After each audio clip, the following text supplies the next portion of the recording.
പതിവ് പോലെ മണ്ണിടിച്ചിലുണ്ടായ ഷിരൂരിലേക്ക് നമ്മൾ പോകുന്നു. അർജുൻ്റെ ലോറി കണ്ടെത്താനുള്ള ദൗത്യം ഇന്ന് 13-ാം ദിവസത്തിലേക്ക് കടക്കുകയാണ്. പ്രാദേശിക മുങ്ങൽ വിദഗ്ധൻ ഈശ്വർ മാൽപേ സ്വന്തം റിസ്കിൽ ഇന്നലെ ദൗത്യത്തിന് ഇറങ്ങിയിരുന്നു. നമ്മൾ യഥാർത്ഥത്തിൽ അദ്ദേഹം ഇപ്പോൾ ഒരു വലിയ ഹീറോ ആയി മാറിക്കഴിഞ്ഞു. ഇന്നും അദ്ദേഹം ദൗത്യത്തിന് ഇറങ്ങും എന്നാണ് നമുക്ക് മനസ്സിലാക്കാൻ കഴിയുന്നത്. ഇന്ന് രാവിലെ 9 മണിക്ക് കാർവാർ MLA യുടെ നേതൃത്വത്തിൽ ഒരു അവലോകന യോഗം ചേരും. ഇന്നത്തെ ആക്ഷൻ പ്ലാൻ അങ്ങനെ തീരുമാനിക്കപ്പെടും. ശക്തമായ അടിയൊഴുക്ക് ഗംഗാവാലി പുഴയിൽ ഇപ്പോഴുമുണ്ട്. അവിടെ ഇറങ്ങിയുള്ള തെരച്ചിൽ വളരെ അസാധ്യമെന്നാണ് നേവി ജില്ലാ ഭരണകൂടത്തെ അറിയിച്ചിരിക്കുന്നത്. എന്നാലും ഇതൊക്കെ അവഗണിച്ച് ഈശ്വർ മാൽപേ ഇറങ്ങുമോ എന്നുള്ള കാര്യം നമുക്കിന്ന് രാവിലെ അറിയാൻ കഴിയും. ഏറ്റവും ലേറ്റസ്റ്റ് അപ്ഡേറ്റ്സ് പ്രേക്ഷകർക്ക് നൽകാനായി ഷിരൂരിൽ നിന്ന് ശ്രീകാന്തും ഷബീദ് റാവുത്തറും അരുൺ പൂപ്പറമ്പയും നമുക്കൊപ്പം ചേരുന്നു. ആദ്യം ഷഫീദിലേക്ക്. Shafeed, good morning to all of you. അറിയാം, പതിവ് പോലെ ഈ പ്രഭാതവും വളരെ പ്രതീക്ഷ നമുക്ക് നൽകുന്നു. എന്താണ് ലേറ്റസ്റ്റ് ആയിട്ടുള്ള ഷിരൂരിലെ വിവരങ്ങൾ? എസ് കെ സൂചിപ്പിച്ചതുപോലെ നമ്മളെ സംബന്ധിച്ച് ഇന്നും പ്രതീക്ഷയോടെയുള്ള കാത്തിരിപ്പാണ്. പക്ഷേ സാങ്കേതിക തടസ്സങ്ങൾ മാത്രമാണ് നമുക്ക് മുൻപിലുള്ളത്. ആ യാഥാർത്ഥ്യം ഇനിയും നമ്മൾ പറയാതിരുന്നിട്ട് കാര്യമില്ല. കാരണം നമ്മളിപ്പോൾ ആശ്രയിക്കുന്ന ഒരേ ഒരു കച്ചിത്തുരുമ്പ് അത് ഈശ്വർ മാൽപേ മാത്രമാണ്. ഈശ്വർ മാൽപേയുടെ കാര്യത്തിലും ചില സംശയങ്ങൾ ഇപ്പോഴുണ്ട്. ഏതാണ്ട് ഒരു 9 മണിയോടുകൂടി റിവ്യൂ മീറ്റിംഗ് ചേരുന്നുണ്ട്. അത് Karwar MLA, Karwar DC, Karwar police മേധാവി, SP അടക്കമുള്ള ആളുകൾ ചേരുന്ന ഒരു മീറ്റിംഗ് ആണ്.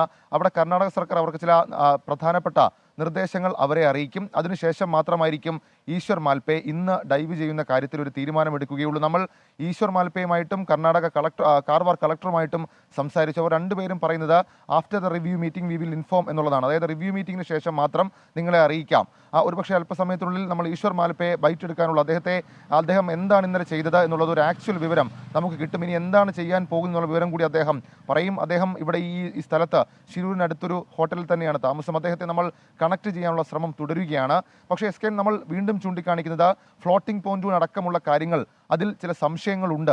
അത് കൊണ്ടുവരില്ല, ഏതാണ്ട് അത് ഉറപ്പിച്ചു കഴിഞ്ഞു. കാർവാറിൽ നിന്ന് സാങ്കേതിക തടസ്സമുണ്ട്. നമ്മൾ ഇന്നലെ രാവിലെ മോർണിംഗ് ഷോയിൽ തന്നെ പറഞ്ഞതാണ്. അത് ശരിവെക്കുന്നത്, സ്ഥിരീകരിക്കുന്ന വിവരം, ഇൻഫർമേഷൻ അതിനുശേഷം മന്ത്രി മുഹമ്മദ് റിയാസ് അടക്കമുള്ള ആളുകൾ നൽകുകയും ചെയ്തു. രാജസ്ഥാനിൽ നിന്ന് എത്തിക്കാനുള്ള നീക്കമൊക്കെ അത് നമുക്കിങ്ങനെ പറയാം. പക്ഷേ അത് എത്രത്തോളം സാങ്കേതികമായി നടപ്പിലാകുമെന്നുള്ളത് ഒന്നാമത്തെ കാര്യം. രണ്ടാമത്തേത് ഡ്രഡ്ജറായിരുന്നു. ഇന്നലെ നമ്മൾ ആ പരിശോധനയില്ല, നദിക്ക് എതിർവശത്തെ കരയിൽ നിൽക്കുമ്പോൾ നമ്മൾ കണ്ടതാണ് ഡിങ്കി ബോട്ടുകളിൽ ഈ പാലവും താഴെയുള്ള പാലവും ഒക്കെ കടന്നുകൊണ്ട് ഈ കാർവാർ MLA സതീഷ് കൃഷ്ണ സെയിൽ അദ്ദേഹം താഴേക്ക് പോകുന്നു. തിരിച്ചു വന്ന് അദ്ദേഹം നമ്മളോട് സംസാരിക്കുകയും ചെയ്തിരുന്നു. അദ്ദേഹം പറഞ്ഞത് ഡ്രഡ്ജിങ് കൊണ്ടുവരാം, പക്ഷേ ചില തടസ്സങ്ങളൊക്കെ ഉണ്ട്. പാലത്തിന്റെ ഹൈറ്റൊക്കെ ഓക്കെയാണ്, പക്ഷേ തിരികെ എങ്ങനെ ഇങ്ങോട്ടേക്ക് എത്തിക്കും എന്നുള്ള കാര്യത്തിൽ സംശയമുണ്ട് എന്നുള്ളതാണ്. അപ്പോൾ ഈ 3 പോസിബിലിറ്റിയിൽ 2 പോസിബിലിറ്റി അത് ഏതാണ്ട് പൂർണ്ണമായും അടഞ്ഞിരിക്കുന്നു. ഇനി നമ്മളെ സംബന്ധിച്ച് ഈശ്വർ മാൽപേ മാത്രമാണ്. ഇന്നലെ അദ്ദേഹം ഏതാണ്ട് 4 ലൈനാണ് ഡൈവ് ചെയ്തത്. അത് വലിയ മണൽക്കൂനയാണ്. നമ്മൾ ആ ദൃശ്യങ്ങളിൽ കാണുന്നത് പോലെ തന്നെ ഈ ജലപ്പരപ്പിന് മുകളിൽ കാണുന്ന സമാനമായ രീതിയിൽ തൊട്ടപ്പുറത്ത് ഈ നദിയിൽ കാണാത്ത രീതിയിലും മണൽക്കൂനകളുണ്ട്. അപ്പോൾ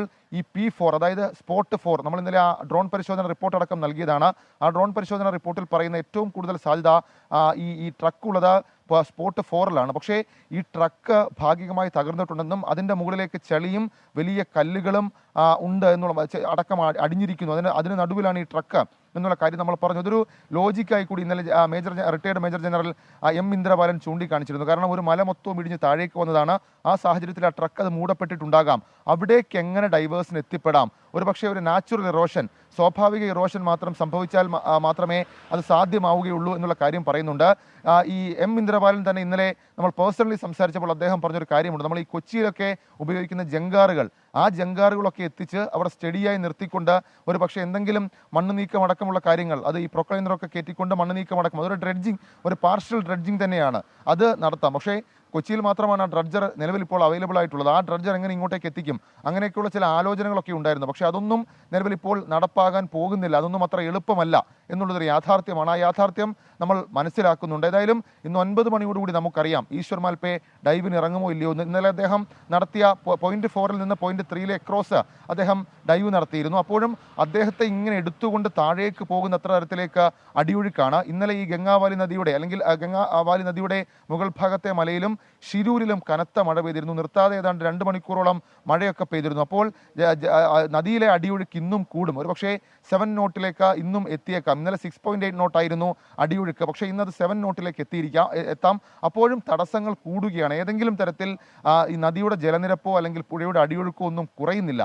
അത് തന്നെയാണ് നമ്മളെ സംബന്ധിച്ച് ഏറ്റവും വലിയ വെല്ലുവിളി. ഇനി ഈശ്വർ മാൽപേ സംഘം താഴേക്ക് ഇറങ്ങിയാലും അവർക്ക് അവിടെ സ്റ്റേബിളായി നിൽക്കാൻ കഴിയുമോ, അതല്ലെങ്കിൽ ഈ മൺകൂനയ്ക്ക് അകത്തേക്ക് അവർ എങ്ങനെ പോയി ട്രക്ക് കണ്ടെത്തും? ഇന്നലെ ഈ കാർവാർ MLA പറഞ്ഞത് ഇവർക്ക് കണ്ടെത്താൻ ആകെ കഴിഞ്ഞത്, ഈ ഈശ്വർ മാൽപ്പയ്ക്ക് കണ്ടെത്താൻ ആകെ കഴിഞ്ഞത് ഒരു വലിയ മരം, അത് ഈ പുഴയ്ക്ക് മൺകൂനയ്ക്ക്, പുഴയുടെ അടിയിലായി മൺകൂനയ്ക്ക് സമീപത്തുണ്ട്. അത് അദ്ദേഹം ഫൈൻഡ് ചെയ്തിട്ടുണ്ട്.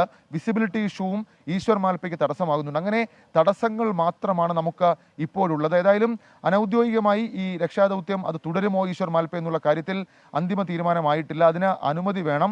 നേവി ടെക്നിക്കൽ സാങ്ഷൻ അല്ലെങ്കിൽ അനുമതി അതടക്കമുള്ള കാര്യങ്ങൾ ഇന്നലെ കൊടുത്തില്ലെങ്കിലും ഇന്നലെ കാർവാർ MLA അടക്കം ഉറപ്പിന്റെ അടിസ്ഥാനത്തിലായിരുന്നു അദ്ദേഹവും സംഘവും ഇറങ്ങിയത്. ഇന്നും അത് ആവർത്തിക്കുമോ ഇല്ലയോ എന്നുള്ള കാര്യത്തിൽ നമുക്കിനിയും വ്യക്തതയില്ല. മന്ത്രി AK ശശീന്ദ്രൻ, മന്ത്രി മുഹമ്മദ് റിയാസ് അടക്കമുള്ള ആളുകൾ ഇവിടെ തുടരുന്നുണ്ട്. അവരും ഈ റിവ്യൂ മീറ്റിംഗിൽ പങ്കെടുക്കും. കർണാടക സർക്കാർ അല്ലെങ്കിൽ കാർവാർ ജില്ലാ ഭരണകൂടം ഇനി അവർ എന്തെടുക്കും ഈ വിഷയത്തിൽ എന്നുള്ള കാര്യത്തിൽ ആ റിവ്യൂ മീറ്റിംഗിൽ കേരളത്തെ കാര്യങ്ങൾ ധരിപ്പിക്കും. പക്ഷേ ഏതാണ്ടൊക്കെ പ്രതീക്ഷയറ്റ മട്ടാണ്. നമ്മൾ ഈ ഓരോ ദിവസവും നമ്മൾ കാണുന്നത് പോലെ തന്നെ അടിയൊഴുക്ക് വില്ലനാവുകയാണ്. നിരാശപ്പെടേണ്ടി വരുമോ എന്നുള്ള കാത്തിരിപ്പ് അത് നമ്മളിങ്ങനെ തുടരുകയാണ്. സ്കെയിൻ. ഓക്കെ, ഷിവിത റാവുത്തറാണ് വിവരങ്ങൾ നൽകിയത്.